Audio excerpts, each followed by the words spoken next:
It's your friendly neighborhood puppy chaser. This segment highlights some news stories involving animal control.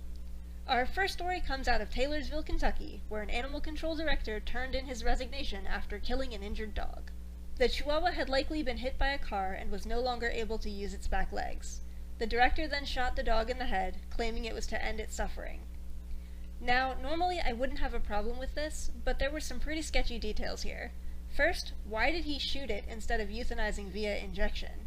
Second, why did he ditch the body in a dumpster behind the courthouse? The director claims the dog did not have a collar, but that in no way excuses his actions. It is our job to document every animal we take into custody: breed, approximate age, color with any markings, and whether it has tags or a microchip. This way, regardless of if the animal must be put down, an owner can still verify it passed through our hands. The director was suspended and probably would have been fired if he hadn't decided to resign. Next, we have a puppy that died after being tranquilized. Oh boy. A 10-month-old Jack Russell Terrier was running at large on school property. The animal control officer tried multiple methods of capturing said puppy, calling it to him, bribing with treats, catch poles, and cage traps. All things I would have tried. The officer stated the puppy bared his teeth, so he broke out the tranquilizer darts. Here's where the guy probably messed up. He used 3 cc's of tranq, not sure what kind, for a 15-pound animal. I went ahead and calculated doses for these common sedatives using the typical strengths of each drug. None of them added up to 3 cc's for a 15-pound animal. All of these drugs can be combined with ketamine, but even with the combination, we still find that it's not up to 3 cc's. So I'm thinking he probably overdosed the dog. Someone probably needs to go back to class on chemical capture. For reference, I was attempting to catch a foxhound that wouldn't let me go near it. I got 3 cc's of ketamine from the vet and laced a can of cat food with it. For perspective, this dog weighed about 45 to 50 pounds. 3 cc's of ketamine given orally had him stumbling around. Ketamine can cause seizures in dogs, especially if overdosed. Of course, I'm purely speculating as I have no clue what drug or drug combination the guy used.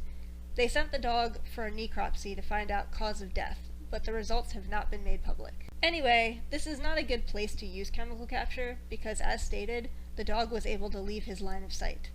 I would only use tranquilizer in an area that had, at most, 2 points of entry.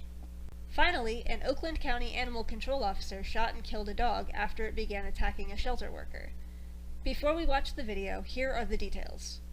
The dog escaped from its kennel and went after a staff member in the quarantine room. An ACO on scene was able to retrieve a firearm and get off 2 shots, ending the threat. First shot was to the head, but the ACO had to fire a second time to dispatch the animal. Of course, the dog was a pit bull and was in the shelter for previous attacks. Shocker. Alright, here's the video. New here at 5, disturbing video released today of a dog attacking a worker inside the Oakland County Animal Shelter. And you can see it happen here in the hallway. Other workers rush in to stop it. This happened last month inside the quarantine room of the shelter and pet adoption center. Larry Spruill joins us now live. And Larry, Animal Control had to shoot the dog to stop the attack.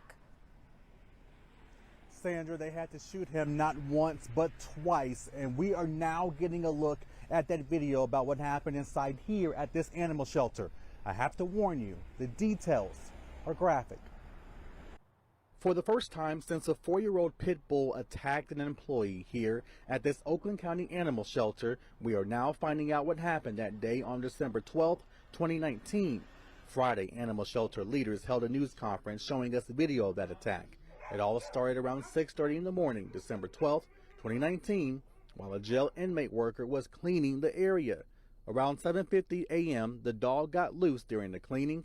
6 minutes later, Shelly Gray walked inside the quarantine room of the shelter to try and get the dog back inside his cage.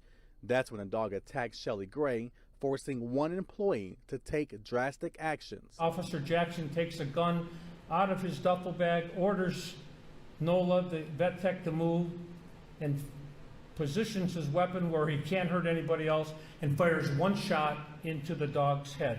Bob Gatt with the animal shelter says they had to fire another shot in order to stop the attack completely. And we do know that dog did attack multiple people before this last attack.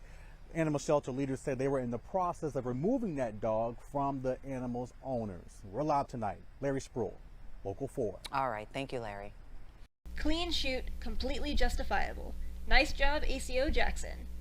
That's it for this round of animal control in the news. This is ACO Twiggy calling 1042. Till next time.